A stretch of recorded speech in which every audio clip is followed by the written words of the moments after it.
চট্টগ্রামের চকবাজার থেকে সাফায়েতুল্লাহ আকাশ নামের এক যুবককে গ্রেফতার করেছে কোতোয়ালি থানা পুলিশ। এ সময় তার কাছ থেকে ১৬ ভরি স্বর্ণালংকার, ৫ লাখ টাকা এবং একটি মোবাইল ফোন উদ্ধার করা হয়। শুক্রবার বিকেলে এক সংবাদ সম্মেলনে বিষয়টি নিশ্চিত করেন সিএমপির উপপুলিশ কমিশনার মোহাম্মদ আলমগীর হোসেন। পুলিশ জানায়, গ্রেফতার আকাশ দীর্ঘদিন ধরে মেয়েদের প্রেমের ফাঁদে ফেলে ব্ল্যাকমেইল করত এবং আদায় করত টাকা ও স্বর্ণালংকার। সবশেষ এক কলেজ ছাত্রীর অভিযোগের পরিপ্রেক্ষিতে অভিযান চালিয়ে তাকে গ্রেফতার করা হয়।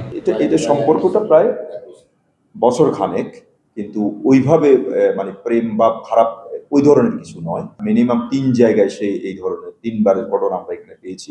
ভুক্তভোগী কলেজ ছাত্রীর আপত্তিকর ছবি ভাইরালের হুমকি দিয়ে প্রায় ২১ ভরি স্বর্ণ ও ১,৯০,০০০ টাকা আদায় করেছে বলেও জানায় পুলিশ। তারা কিছু ছবি আদান প্রদান করে এবং এই ছবিগুলো এই সাফায়াত এডিট করে এটাকে একটু আপত্তিকর ছবি বানিয়ে ফেলে আর কি। তো ওই ছবি দেখিয়ে এই মেয়েকে ব্ল্যাকমেইল করে।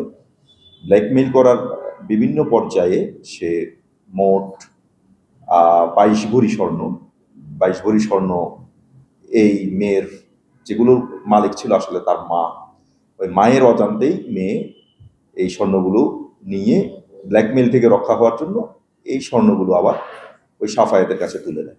অভিযুক্ত আকাশ প্রাথমিক জিজ্ঞাসাবাদে অপরাধ স্বীকার করেছে উল্লেখ করে তার বিরুদ্ধে পর্নোগ্রাফি নিয়ন্ত্রণ আইন ও দণ্ডবিধির সংশ্লিষ্ট ধারায় মামলা হয়েছে বলেও জানান পুলিশের এই কর্মকর্তা। Desk report, news now 24।